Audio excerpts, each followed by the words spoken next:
Shalom, saudara yang dikasih Tuhan. Terima kasih siang ini kita kembali bisa bertemu lagi dalam hadirat Tuhan untuk mendengarkan sebagian firman Tuhan yang Tuhan ajarkan untuk kita sebagai anak-anaknya yang terkasih. Ya, saya mohon maaf kalau tadi acara Zoom sempat terganggu. Oleh sebab itu saya adakan rekaman khotbah tersebut untuk saudara-saudari yang selalu setia, yang selalu rindu untuk mendengarkan firman Tuhan lewat Zoom. Biar kiranya ini boleh menjadi berkat bagi kita semua. Oke, saya mulai karena ini berbicara tentang pembentukan mempelai yang berkenan, yang dimana kita sudah pelajari bersama-sama beberapa waktu yang lalu mengenai mempelai yang tidak bercelah atau tak bercacat. Nah, minggu lalu pun kita sudah memulai dengan bagian pertama tentang kecacatan dalam pada mempelai. Pertama, kecacatan yang ada dikatakan tentang buta, kebutaan. Tentu kebutaan ini bukan kebutaan jasmani, tapi ini merupakan kebutaan rohani. Nah, hari ini kita akan berbicara hal yang kedua, yaitu kaki yang timpang. Mari saja kita masuk dulu firman Tuhan dalam Imamat 21, ayatnya yang ke-16 sampai yang ke-24. Imamat 21 ayat yang ke-16 sampai ke-24. Mari kita sama-sama yang memegang Alkitab bisa membukanya ataupun digital Alkitab bisa mencarinya. Imamat 21 ayat 16 sampai 24. Saya bacakan. Tuhan berfirman kepada Musa, "Katakanlah kepada Harun, begini setiap orang dari antara keturunanmu turun-temurun yang bercacat badannya janganlah datang mendekat untuk mempersembahkan santapan Allahnya. Karena setiap orang yang bercacat badannya tidak boleh datang mendekat. Orang buta, orang timpang, orang yang bercacat mukanya, orang yang terlalu panjang anggotanya, orang yang patah kakinya atau tangannya, orang yang berbongkol atau orang kedil badannya atau yang bular matanya, orang yang berkedal atau kurap, atau orang yang rusak buah pelirnya. Setiap orang dari keturunan Imam Harun yang bercacat badannya janganlah datang untuk mempersembahkan segala korban api-apian Tuhan. Karena badannya bercacat, janganlah ia datang dekat untuk mempersembahkan santapan Allahnya. Mengenai santapan Allahnya, baik persembahan-persembahan maha kudus maupun persembahan-persembahan kudus, boleh dimakannya. Hanya janganlah ia datang sampai ke tabir, dan janganlah ia datang ke mezbah karena badannya bercacat, supaya jangan dilanggarnya kekudusan seluruh tempat kudusku, sebab akulah Tuhan yang menguduskan mereka. Demikianlah Musa menyampaikan firman itu kepada Harun serta anak-anaknya dan kepada semua orang Israel." Nah, kenapa saya bacakan ayat ini sebagai ayat perantara kita? Supaya kita ada dasar untuk memasuki akan hal yang bercacat di hadapan Tuhan. Kita tahu di zaman Israel, zamannya Musa, sesuai dengan hukum Taurat, memang di saat itu dikatakan bahwa orang-orang yang berbadan cacat tidak diizinkan untuk masuk dalam perantaran Allah, di mana orang-orang cacat itu waktu di zaman itu digambarkan orang-orang yang dianggap najis di hadapan Tuhan, di mana orang-orang cacat itu umumnya merupakan kutukan atas dosa mereka, sehingga itu dianggap najis di hadapan Allah, sehingga mereka itu dilarang untuk hadir di hadapan mezbah Allah, sekalipun untuk mempersembahkan persembahan kepada Allah. Nah, namun untuk konteks yang kita berbicara tentang gereja akhir zaman, khususnya untuk kita sebagai orang-orang di masa kasih Kristus, bahwasanya penebusan Tuhan sudah berlaku untuk kita sebagai orang-orang berdosa, di mana kecacatan dalam zaman Israel itu yang merupakan sebuah hal yang najis sudah diampuni oleh Allah. Maka sekarang kecacatan yang dimaksudkan di dalam zaman Israel itu kita pelajari untuk menjaga kecacatan dalam rohani yang dimaksudkan menjelang kedatangan Tuhan Yesus, supaya kita tidak tertolak dan supaya kita berkenan menjadi mempelainya Kristus nantinya. Nah, di sini seperti tadi saya katakan bahwa hari ini kita akan membahas tentang ketimpangan Ya, apa yang dimaksud dengan ketimpangan rohani? Kalau kemarin kita sudah belajar minggu lalu tentang kebutaan rohani. Nah, sehingga kita butuh firman Tuhan untuk menerangkan mata hati kita, sehingga kita dengan terang mata hati yang diterangi firman Tuhan, kita bisa melihat semua yang baik yang harus kita kerjakan, bahkan semua yang baik yang sudah Tuhan sediakan bagi kita, bisa kita katakanlah kita dapatkan ataupun kita jaga dengan hal-hal yang benar di hadapan Tuhan. Nah, demikian juga tentang ketimpangan. Nah, coba kita lihat ayat berikutnya tentang ketimpangan rohani. Kita baca Amsal 4 ayat 25 sampai 27. Sekali lagi, Amsal 4 ayat 25 sampai 27 dikatakan begini.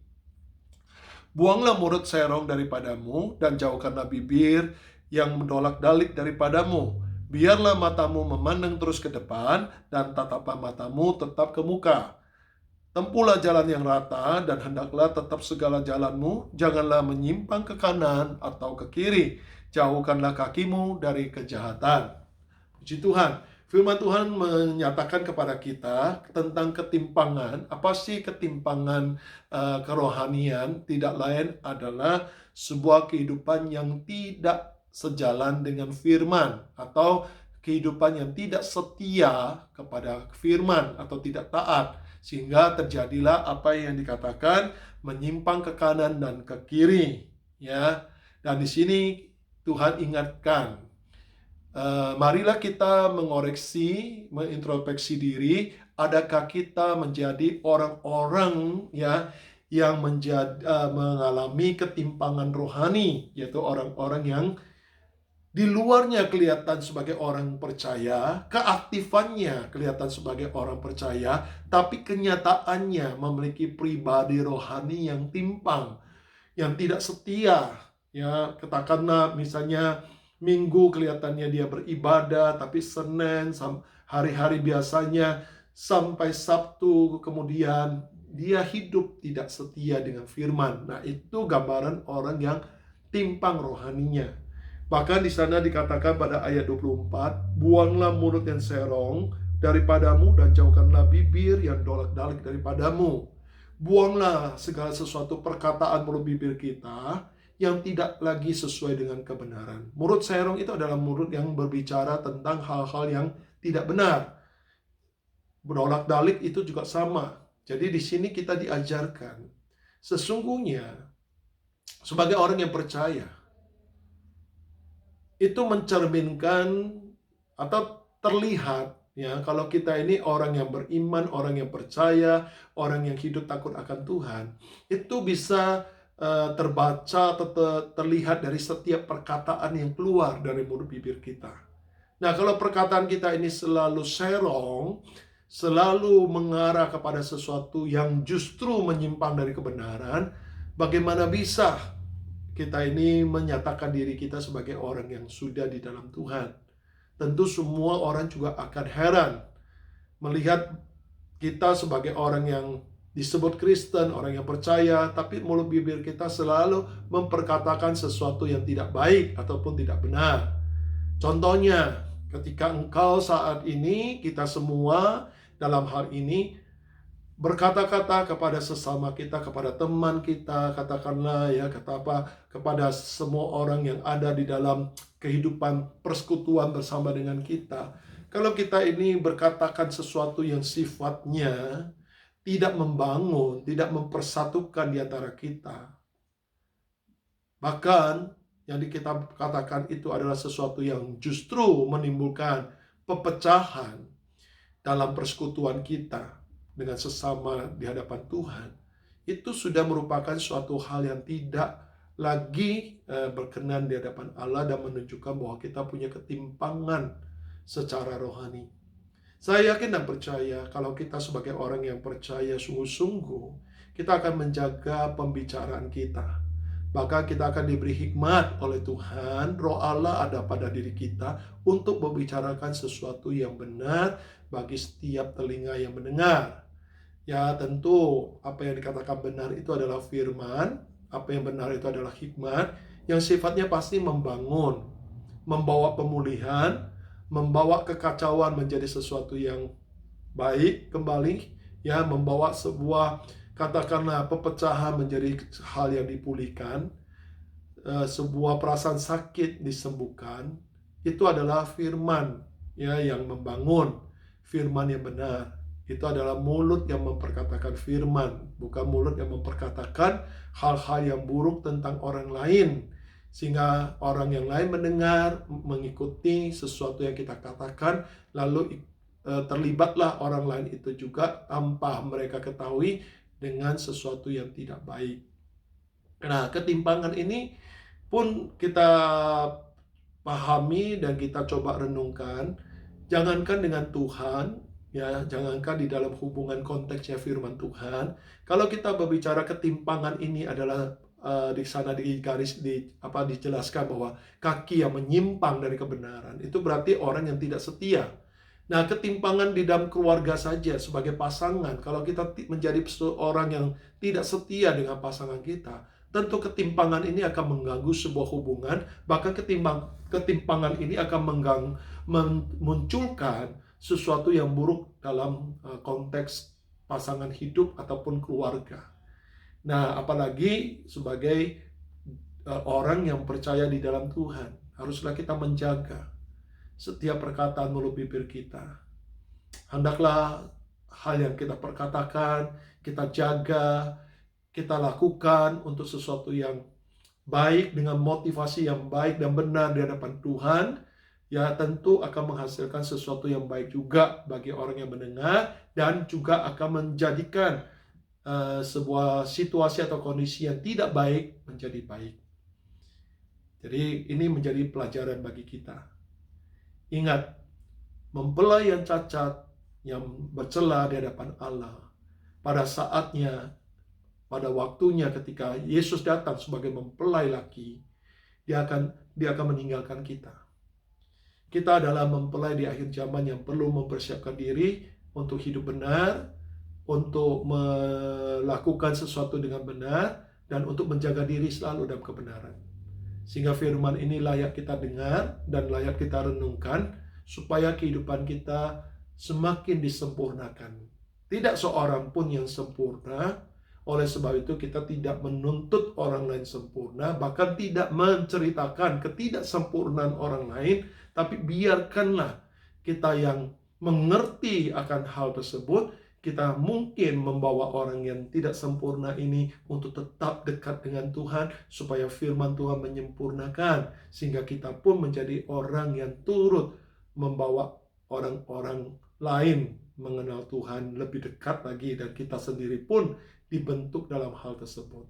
Nah, ini yang menjadi sebuah pelajaran indah untuk kita pelajari.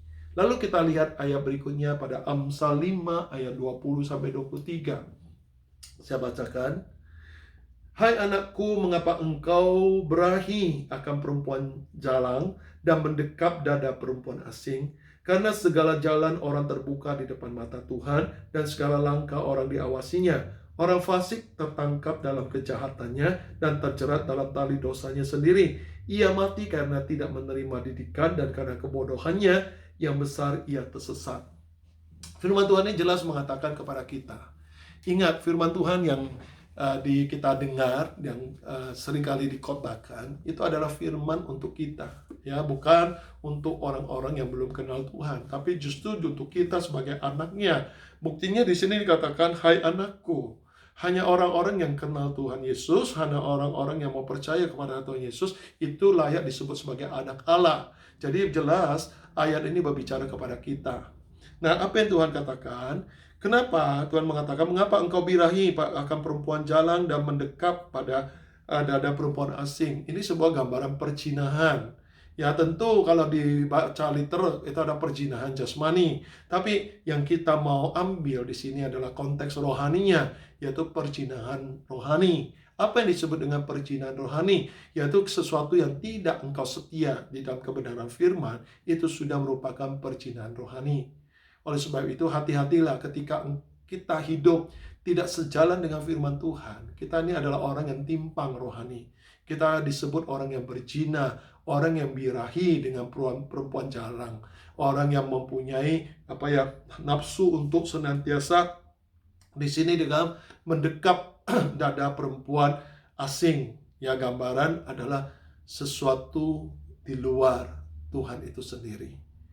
Hati-hati ketika kita mendua hati. Sebagai orang yang percaya, kita masih bisa mendua hati. Ketika engkau tidak lagi percaya akan firman, apalagi hidup kita tidak sejalan dengan firman, itu sudah menunjukkan kita mendua hati. Sekalipun kita masih tetap ke gereja, sekalipun kita masih tetap aktif bersekutu dengan teman-teman lainnya, tapi kembali kita tahu, kita perlu introspeksi diri. Adakah aku sungguh-sungguh menjadi orang yang menjaga kesetiaan di dalam Tuhan, atau aku sesungguhnya sudah menjadi orang yang menyimpang dari kehidupan sebagai orang yang percaya, orang yang disebut orang benar di dalam Tuhan. Kenapa? Ada ketidaksetiaan di hati kita akan firman-Nya. Seperti tadi saya contohkan, ketika kita sudah berbicara sesuatu yang sudah tidak lagi membangun, justru membuat perpecahan di antara kita. Kita ini sudah termasuk orang yang tidak sejalan dengan firman Tuhan. Kita tahu Tuhan Yesus datang justru untuk memperdamaikan kita dengan Bapa. Tuhan Yesus datang untuk menebus segala dosa kita. Tuhan Yesus datang untuk mempersatukan segala sesuatu yang sudah terlanjur terpisah atau terpecahkan. Tuhan Yesus datang, yaitu gambaran firman juga itu datang untuk membangun kita di dalam kehancuran, bukan justru menghancurkan kita. Menghancurkan hal yang jahat, iya, firman Tuhan. Tapi firman Tuhan adalah sesuatu kebaikan yang membangun sesuatu yang sudah hancur akibat dosa untuk dipulihkan kembali. Demikianlah kita harus menjadi pribadi seperti itu. Introspeksi diri sendiri, koreksi diri sendiri, paham akan apa yang sedang kita kerjakan. Dengan demikian saya percaya kalau setiap orang yang percaya menjaga dirinya demikian, maka saya percaya di antara kita yang sudah bertemu di dalam Tuhan itu akan memiliki hubungan yang semakin erat satu sama lain di hadapan Allah. Begitu juga di dalam rumah tangga, kita akan menjadi rumah tangga di mana suami istri punya hubungan yang begitu kuat, harmonis, bahagia di dalam keluarga, di dalam Kristus. Begitu juga dengan orang tua dan anak, pertemanan kita dimanapun kita berada. Ya, jadi di sini kita perlu belajar hal yang dikatakan firman Tuhan. Ingat, segala jalan kehidupan kita itu terbuka di mata Allah. Allah mengawasi setiap jalan kehidupan kita, sehingga tidak ada alasan ataupun tidak ada sesuatu yang bisa kita tutupi di hadapan Tuhan. Ya, sekalipun engkau berkata ya kepada orang yang mendengar, aku punya maksud baik, aku punya kerinduan baik, tapi Tuhan tahu motivasi kita. Kalau engkau menjelekkan, kalau engkau sedang memperkatakan keburukan orang lain kepada orang lain yang sebenarnya tidak perlu mendengarkan itu, apakah itu engkau mengatakan engkau punya motivasi yang baik? Saya katakan, mungkin kita perlu merenungkan dulu sebelum kita mengatakan sesuatu yang kita anggap baik. Ingat, quote and quote, apa yang kita anggap baik dan benar, seringkali itu tidaklah benar di hadapan Allah ataupun baik seperti yang Allah maksudkan. Hari ini kita belajar sesuatu. Jadilah pribadi yang selalu berhikmat di dalam kebenaran. Kita akan sadar ketika kita mengatakan kita orang benar, maka hendaklah hidup kita pun di dalam kebenaran. Amin. Nah, kita pun di sini dikatakan orang fasik tertangkap dalam kejahatannya dan terjerat dalam tali dosanya. Ingat, kefasikan membuat kita akan terperangkap di dalam sesuatu yang nantinya menjerat kita dan menghancurkan kita. Kita tahu, dulu kita di dalam dosa kita itu sudah cukup pengalaman kita bagaimana kita menderita dan dihancurkan oleh semua itu. Oleh karena belas kasih Tuhan, lalu kita dipulihkan, kita diciptakan kembali menjadi ciptaan baru di dalam Kristus. Nah, itu yang harus kita jaga sampai Yesus datang kali kedua menjemput kita. Jangan lagi kita dibodohi oleh kefasikan-kefasikan yang ada, sekalipun itu rekan-rekan kita sepelayanan, rekan-rekan sepersekutuan, rekan-rekan segereja. Bila mana kalau mereka itu adalah orang yang menyimpang daripada firman, kebenaran, punya ketimpangan rohani, ya ini akan menjadi filter bagi kita atau warning bagi kita. Kalau kita sering mendengar di kiri kanan kita banyak orang menceritakan, ya teman-teman di gereja lah, teman-teman persekutuan lah, sampai hamba-hamba Tuhannya lah, ya diceritakan dengan hal-hal yang tidak baik, hati-hati bahwa kita sedang menghadapi orang yang timpang rohani. Kita perlu meluruskan dan kita perlu membuat dia kembali. Kita perlu mengajak dia untuk berhenti melakukan hal tersebut, tapi kita bawa mereka kembali untuk ingat akan apa yang perlu mereka perbaiki.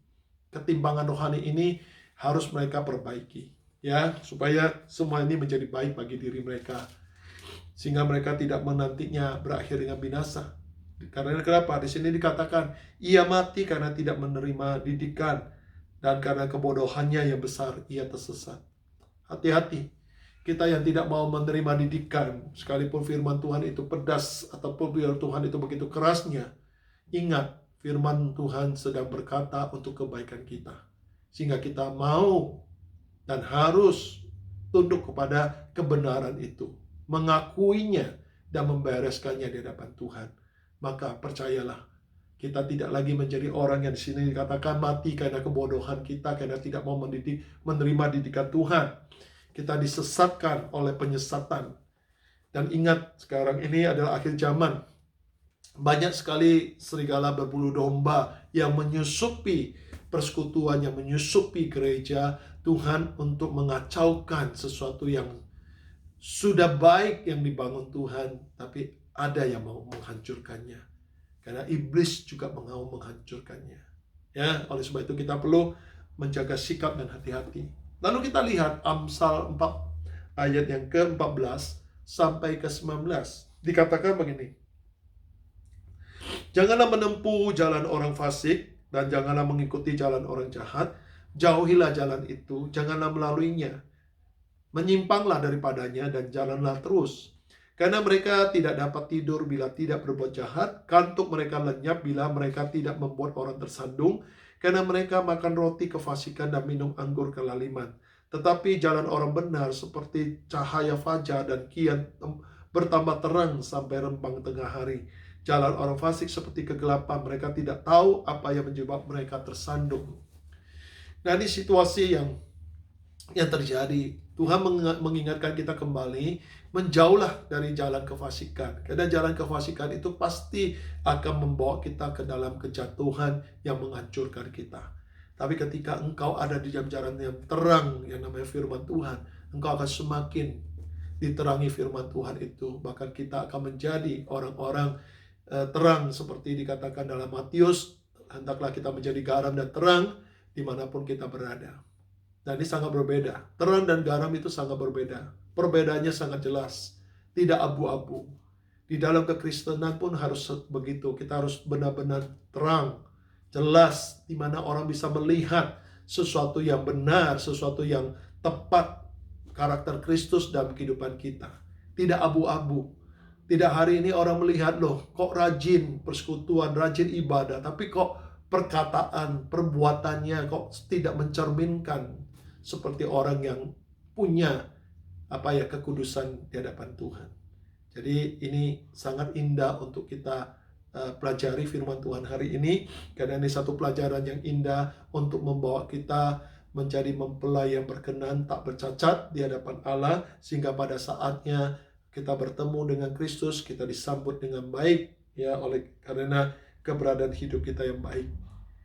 Orang kalau mempunyai kefasikan, dia seringkali justru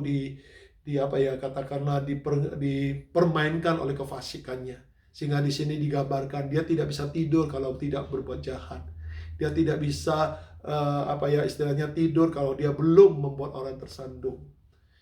Nah, di sini kita perlu hati-hati. Ada di luar sana, di sekitar kita ada begitu banyak orang-orang yang membuat kita tersandung. Ingat Tuhan bilang, seperti singa mengaum-ngaum, ya, bagi orang yang lemah, orang itu akan mudah ditangkap oleh singa itu. Nah, janganlah menjadi orang yang lemah. Kita harus kuat. Singa boleh mengaum, tapi kalau kita sebagai orang yang kuat di dalam Tuhan, gaungan singa itu tidak akan mempengaruhi kita, sehingga kita tetap jalan terus. Kita tetap menatap jalan kebenaran dan terus mengikutinya. Dan itulah kita, mempelai yang berkenan. Ya, kalau orang yang tiba-tiba menyimpang karena mendengar gaungan itu lalu mengikutinya, maka dia sudah keluar daripada jalan kebenaran firman Tuhan. Sehingga jelas orang yang demikian akan tersandung dan dia tidak tahu akan apa yang menyandung dia. Karena dia masuk di dalam perangkap yang namanya kefasikan, yang namanya tipu muslihat iblis, yang namanya kefasikan manusia. Nah, kita lihat hal yang terakhir di dalam Amsal 28 ayat 1 sampai 6. Amsal 28 ayat 1 sampai 6 berkata kepada kita, saya bacakan, orang fasik lari walaupun tidak ada yang mengejarnya, tetapi orang benar merasa aman seperti singa muda. Amin. Ingat, kehidupan orang yang melakukan sesuatu yang tidak benar di hadapan Allah, dia akan menjadi orang yang selalu hidup dalam kejaran oleh karena kesalahan dia. Jelas orang salah itu seringkali dihantui oleh kesalahannya sehingga membuat dia hidup itu seperti dikejar oleh ketakutan karena kesalahannya. Tapi lihat, orang yang benar, dia hidup tenang, aman seperti singa muda yang gagah, yang tidak ada yang berani mengganggunya. Ya, harusnya kita seperti itu, bukan? Amin. Kita harus hidup seperti singa muda, seperti Yesus digambarkan singa Yehuda yang kuat. Demikianlah kita sebagai pengikutnya. Karena pemberontakan negeri banyaklah penguasa-penguasanya, tetapi karena orang yang berpengertian dan pengetahuan tetaplah hukum. Ingat, justru karena banyak sekali ya kefasikan, maka timbullah banyak pemberontak dan timbullah banyak penguasa. Padahal kita tahu penguasa itu cuma satu, yaitu Allah. Ketika engkau memberontak, engkau sudah menjadikan penguasa yang memberontak kepada penguasa yang sebenarnya. Dan di situ dikatakan bahwa hukum Allah itu akan tetap. Sehingga apa? Tidak seorang pun yang bisa melawan Allah sesungguhnya. Oleh sebab itu, mari koreksilah hidup kita. Jangan kau menjadi pemberontak daripada Allah. Jadilah pengikut setianya. Dan kau akan menerima ya kasih Tuhan yang luar biasa. Hati-hati. Jangan sampai kita ditegur lewat firman, lalu kita tidak mau mendengar. Ketika firman masih keluar dari mulut manusia, itu menegurmu, itu masih menunjukkan bahwa engkau diberi kesempatan. Tapi hati-hati kalau peneguran itu sudah keluar dari mulut Allah. Ketika Allah mengusir kita, kemana tempatnya? Tentu kita tahu. Tidak lain adalah neraka. Dan apakah itu yang kita mau? Tentu kita tidak mau. Nah, kita lihat hal 4. Orang yang mengabaikan hukum memuji orang fasik, tetapi orang yang berpegang pada hukum menentangnya. Orang yang berlawan pada hukum memuji kefasikan. Coba lihat. Sebuah kefasikan itu jelas sebuah hal yang berontak kepada Allah. Berontak pada kebenaran. Tapi orang yang katakanlah yang mengikutinya akan memuji ya kefasikan itu. Tapi orang yang suka akan hukum, dia akan menentang tentang kefasikan. Orang yang suka firman Tuhan pasti akan menentang namanya kefasikan. Orang yang jahat tidak mengerti keadilan, tetapi orang yang mencari Tuhan mengerti segala sesuatu. Puji Tuhan. Hendaklah kita menjadi orang yang selalu mencari Tuhan, sehingga kita diberi hikmat untuk mengerti segala sesuatu, sehingga kita semakin dilengkapi dengan hikmat Tuhan untuk menjaga diri supaya tidak mudah dipengaruhi, tidak mudah dihasut, tidak mudah diajak untuk menjadi kelompok-kelompok penyesat ataupun kelompok-kelompok yang fasik. Tapi kita tetap menjaga diri kita supaya kita tetap kuat menjadi orang benar, ada di dalam terangnya Allah. Ya, tidak masuk kembali kepada kegelapan yang membuat kita nantinya tersandung. Ayat 6 mengatakan, lebih baik orang miskin yang bersih kelakuannya daripada orang yang berliku-liku jalannya sekalipun ia kaya. Di sini tidak berbicara tentang miskin kaya dalam materi, tapi ini seperti berbicara tentang kelebihan dan kekurangan orang di dalam soal pengetahuan akan kebenaran. Mungkin saja ada orang yang baru kemarin sore bertobat, katakanlah dia baru kenal Tuhan. Justru orang yang kemarin sore bertobat di dalam Tuhan, umumnya mereka adalah orang yang masih punya kasih mula-mula. Mereka menjalankan kehidupan yang benar-benar fit dengan firman Tuhan itu. Tapi hati-hatilah ketika engkau sudah sekian lama mengenal Tuhan, lalu engkau tidak pernah menjaga dirimu. Engkau akan dikatakan seperti orang yang kaya tapi hidup berliku-liku. Tuhan lebih berkehendak melihat, sekalipun mungkin pengetahuan firman-Mu tidak seberapa, tapi engkau menjaga perilaku hidupmu bersih di hadapan Tuhan. Tuhan mengatakan orang ini yang selamat. Tapi kalau orang yang sudah sekian lama di dalam Tuhan, tapi hidupnya masih berliku-liku, menyimpang ke kanan ke kiri, melakukan sesuatu dengan ketidaksetiaannya pada kebenaran firman Tuhan, itu akan ditolak oleh Tuhan, itu akan dibenci oleh Allah. Hendaklah kita menjadi mempelai yang tak bercacat dan bercelah, supaya kita menjadi mempelai yang layak diterima oleh Kristus. Amin, saudara. Puji Tuhan. Mari kita selalu sematkan diri kita untuk menjalankan firman Tuhan yang kita dengar, supaya kita tetap menjadi mempelai yang tak bercacat. Biarlah kesempurnaan Tuhan Yesus menyempurnakan kita, ya, yang tidak sempurna ini. Tuhan memberkati kita. Ayo, mari kita masuk dalam doa. Bapa yang baik, kami ucapkan syukur atas firman-Mu yang sudah Kau perdengarkan kepada kami pada siang hari ini, pada sore hari ini. Biarlah Tuhan, kami percaya Engkau yang terus Tuhan luruskan hidup kami. Apapun yang tidak berkenan, kami mohon pengampunan daripada-Mu. Kami mau mengkoreksi diri kami, dan biarlah kami boleh didapatkan sebagai mempelai yang tak bercacat dan tidak bercela di hadapan Allah, oleh karena ketaatan kami dan kesetiaan kami menjalankan firman-Mu, sehingga kami tidak didapatkan menjadi ketimpangan rohani, tapi kami selalu memiliki kaki rohani yang berjalan kuat di atas firman-Mu, dan kami seperti singa muda yang aman dalam setiap hal, dalam setiap tantangan apapun. Terima kasih Tuhan, Engkau berkati semua pendengar firman-Mu yang setia. Engkau sendiri yang menjamah hidup mereka, Engkau sendiri yang menolong setiap kehidupan mereka, apapun yang menjadi pergumulan mereka, Engkau juga Tuhan yang memberkati mereka dan menolong mereka. Terima kasih Bapa. Saat ini saudara-saudari, mari kita buka hati kita, angkat kedua tangan-Mu, karena tangan Tuhan kembali ditumpangkan bagi kita, dan kita akan menerima kelimpahan kasih, kuasa, dan berkat dari surgawi untuk kehidupan kita bersama dengan keluarga kita. Dicurahkan berkat yang datangnya dalam Bapa, di dalam kasih dan kemurahan Yesus Kristus, dan di dalam penyertaan Allah Roh Kudus yang setia menyertai kita. Mulai dari saat ini sampai kedatangan Yesus kali kedua, kita semua diangkat kembali bersama dengan keluarga kita, kembali ke dalam kerajaan surga yang kekal untuk berjumpa dengan Bapa yang mulia. Di dalam kuasa nama Tuhan Yesus Kristus kami telah berdoa dan mengucapkan syukur. Haleluya. Kita katakan amin. Tuhan memberkati kita semua. Sampai jumpa pada Selasa berikutnya untuk pelajaran berikutnya juga. Tuhan memberkati. Amin.